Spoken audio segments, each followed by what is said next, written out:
When I got my fellowship, I went to the British Academy headquarters in London to meet people, and let me tell you, I already had this video in mind. I wanted to know, how do you get in? Hello and welcome. My name is William. I'm a sociologist at the University of Warwick, and in 2018 I was awarded a British Academy Postdoctoral Fellowship, which means £355,000 to do my own research project over the span of 3 years. At the time, there were more Olympic gold medalists in the UK than people who managed to get a postdoctoral fellowship. It is one of the most competitive grants you can imagine at an early career stage. So when I got the email, I thought it was a prank or it was a mistake. I just couldn't believe it. But since I've got it and I've been through it, I wanted to share with you tips and tricks to help you getting there. For the context, after my PhD, which I finished in 2016, there was a period where I was homeless, jobless, before lining up some jobs in retail, serving drinks in Camden Market, working in restaurants, paid £5 an hour, 12-hour shifts. And I never thought I would get there. I was getting rejected from every single job application I was filling in for very entry-level positions at even very small universities all across the UK. British Academy Postdoctoral Fellowships are one of the highest grants you can get at an early career stage in Europe for sociology and social sciences and the humanities. But they're also the most competitive, with an average success rate between 5 and 10%, depending on the years. British Academy Postdoctoral Fellowships are usually a 3-year research project. So I did mine in 3 years and a half. I was very lucky to get an extension, and this on the topic of your choice, at your own pace and unconditionally. It is a research-focused grant, meaning that you don't have to teach on the side. You can do so if you wish so for up to 6 hours a week, and you get £2,000 a year to spend as research expenses to cover your travel costs, the production of your research and its dissemination. There are a few conditions for applying. The first is your research has to be related to social sciences or the humanities. Second, you need to apply through a university based in the UK. Third, British citizens and European citizens can apply regardless of where they completed their PhD. But if you completed your PhD in a British university, then you can apply regardless of your citizenship. Fourth is you must have completed your PhD, but you need to apply within 3 years of the date of your viva. And finally, there is no age or residency constraints provided you match all the criteria above. The first step in the application process is to find a host university and a mentor. You will need to apply through your chosen university, provided they are interested in hosting the project. So to what university can you apply? You will find them on websites such as jobs.ac.uk, and they will advertise that they are looking for people to apply for a British Academy Postdoctoral Fellowship. In that university, you need to find a person happy to mentor you. So it's not a supervisor like for your PhD, it's someone who should be able to support you through your academic journey. So in my case, I didn't really chose my mentor. It happened in a very different way. I'll tell you more about it. The application process is in 2 stages. The first stage is about your research project itself. So you will need to provide first a short summary in 150 words. Second, you need to provide a paragraph about your previous research. Then you need to offer a proposed program, which includes the context of your research, the why, how, who, when, and so on, the gaps to fill in current research literature, the research questions, and the method of your project. Then you have to provide a plan of action, a schedule, saying for how many months will you be doing some reading, for how many months do you plan on doing fieldwork, for example, and so on and so on. Then you need to write a paragraph about the planned research outputs, all the articles, monographs, conferences you plan on organizing or attending, and finally, plans for public dissemination, which are any kind of public events, conferences, workshops, or you can be even more creative and do, like me, some YouTube videos. The possibilities are limitless. If you want a template, just email me and I'm more than happy to send you the templates of my application, the filled form which went through all these stages, so you can see by yourself what is required for a successful application. The second stage of the application process is an evaluation of your past written works and recommendations. So you need to provide, if I recall, 2 pieces of written work. So in my case, I provided an excerpt of my book I published with Routledge and one article published in a peer-reviewed journal. Then you have to provide a financial plan. So it's not on you. It is something your university, the research officer in your department, is supposed to do. And third, and perhaps the most important, the support letters, one from your potential head of department and one from a referee. So how do you get ahead? To be very honest, I do not know on which criteria I was selected. So I've asked them and they told me that sadly they're not allowed to tell me what in my application made them decide that, oh, this guy is good, let's give him the fellowship. So they mentioned there was a kind of box ticking exercise, but they wouldn't tell me more. However, before filling my application, because I was very lucky to have friends who are commissioning editors in some academic presses and people sitting on grant panels, I've asked them beforehand, what tips and recommendations would you suggest for me to put in a strong application? Tips I've used is to first include a comparative dimension to this research project. People love comparisons, even if it's not really, rigorously speaking, it's not very significant. There's so many variables. The second piece of advice is you can include an international dimension to your project, meaning that you can extrapolate this comparison advice to different countries.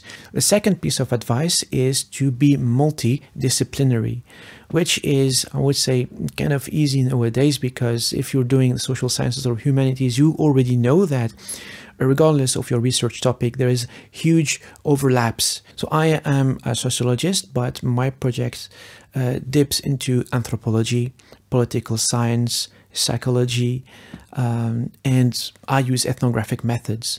Third piece of advice is try to think really hard about public dissemination. Nowadays, it's a given. Everyone will think about publishing some articles in peer-reviewed journals, maybe 1 or 2 monographs, attending lots of conferences, presenting conference papers, maybe organizing conferences. But public dissemination is something where, as of 2023, lots of academics are still lagging behind. It can be very local, it can be very small, it doesn't have to be very big. If you organize an event or a workshop in your small town or in your neighborhood, or if you live in a big city, you can reach out to some organizations, some structures such as your local council to organize something with different stakeholders. You can also, because we live in the age of social media, try to put up something together on social media. For example, one idea I had was to create a series of YouTube videos on my own personal channel, but also to collaborate with some other organizations which have, for example, their own podcasts. They're organizing their own events, their own talks, and organize workshops with them. Final piece of advice is try to have a strong publication game. So it's not really about quantity, but it's more about quality, with whom you have been publishing. So on my end, I was very lucky to have published a monograph with Routledge, However, not everyone in my cohort in 2018 had published a monograph. Among 3-4 people in a cohort of 40 plus people to have published a monograph. So it doesn't guarantee, it puts you ahead in a way, but you don't have to. If you don't have a monograph under your belt, there's no reason to panic. When it comes to people applying for grants in the UK, I know, and you've probably heard, that you've got more chances of getting a grant if your research is around something quintessentially British, something which plays on British nostalgia, be it Shakespeare, Victorian Britain, or the British Empire, and so on. However, I found that the British Academy is one of the very rare funding bodies able to take risks and willing to select works that are, I would say, marginal or seen as radical. My work was explicitly about decoloniality, and I know it cost me jobs in the past because people think, oh, this guy is too political, that's too radical, we don't want to touch this with a barge pole. But still, I was very, very surprised that despite the explicit decolonial perspective of my work, it went through all the stages at the British Academy.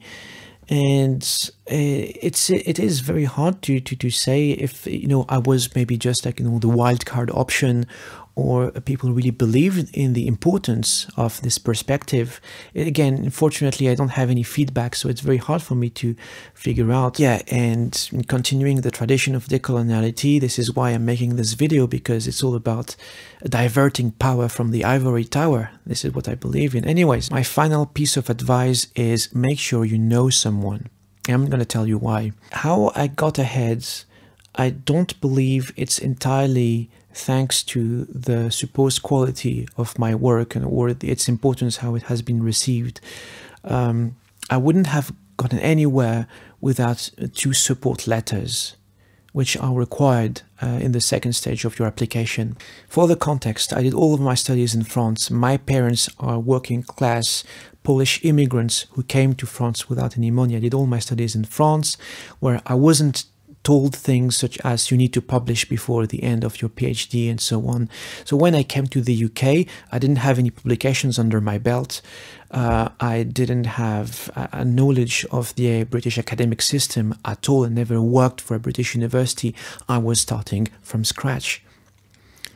And despite me being without housing and without a job, what I focused my efforts on was to try to reach out to a maximum of academics in my field, and because I really wanted to understand the system, how it works, specifically because many people told me that in academia, and this is something you may know, 90% of all the job offers you see online are already filled. They already have an internal candidate or someone who's been working for the department. You know, unfortunately the game is rigged. Maybe a year or more before I applied, I've been able to make friends in academia who've been able to guide me and inform me about, you know, how the system works.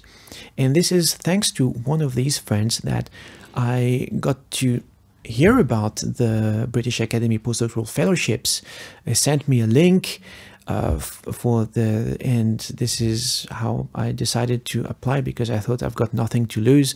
I've been rejected so many times from so many entry-level jobs, you know, it doesn't cost anything, let's just do it. And what I didn't know is that that friend was also friends with my soon-to-be head of department. And this is how I got my 2 recommendation letters. Academia is unfair. Unfair to whoever doesn't have the cultural and social capital to navigate the industry. And that's the sad part. The game is rigged against anyone who hasn't been told how to write a book proposal, how to write a grant application. There are so many unspoken rules, you know, the tricks of the trade that you won't find anywhere else unless you know someone in the system. And because I got to know how it works now, and I don't want anyone who was in my position to struggle, this is basically the purpose of this video. Here we go. Here are some cheat codes, but careful though, they might soon expire. The first problem is not specific to the British Academy. It is something that is coming from all funding bodies across the board in any disciplines across the globe, and it is randomized selection. So I've heard it firsthand from people sitting on funding panels. The problem is everyone coming out of PhD is not just good. Everyone coming out of PhD is excellent. Everyone has already a few publications under their belt before applying for funding and before the time they finish their viva. And as a result, when a funding body receives 800 applications, it is 800 excellent applications which tick all the boxes required for them to be awarded funding. So how do we proceed from there? So funding bodies have thought of eliminating a number of applications through a randomized process by computer before a human can get their eyes on applications. It might be 50%, it might be more, it might be less, it may vary, I don't know. If you get rejected, it means that it is very unlikely that it is because of the quality of your work. You may know that academia is saturated, but it doesn't stop there. British Academy Postdoctoral Fellowships were designed to be such powerful grants that they would guarantee the recipients a permanent job at the end. And I've seen people who got offered a permanent professorship in the middle of their British Academy Postdoctoral Fellowship. Right, in the middle, they haven't finished and they were offered a permanent professorship. Amazing. But times are changing. In reality, not everyone gets a permanent contract at the end, myself included. And I've known personally people who've been jobless for years after their British Academy Postdoctoral Fellowship. As a conclusion, if a grant as powerful as the British Academy Postdoctoral Fellowship isn't enough to guarantee some job stability for people, it tells a lot about the current state of academia. So I always advise people, unless you treat academia as a hobby, or you have the finances to go through the precarious job markets and positions you get, and you have the mental health strong enough for you to go through the horrible workloads and the temporary contracts. Unless you have all of this, I would say just switch to a different sector. In 30 years of existence on Earth, and having met hundreds of academics in different countries, in France, not only in the UK, but in Germany, in Poland, in the US, in Canada, even in India and Pakistan, I've never met a single happy academic. And the only happy academic I actually met is a professor, now honorary professor, who got his PhD in the 1980s. I don't want to be pessimistic. You can find yourself to be very lucky. After all, some people win the lottery, so it might not be impossible that you find yourself in a very good university, a very good department, with a very good pay and a very light workload. But the problem is, for most academics, the odds are stacked against us. So this is all I have to say. Thanks very much for watching, but please do not subscribe. This is not a channel about academia. I talk about all sorts of different random things.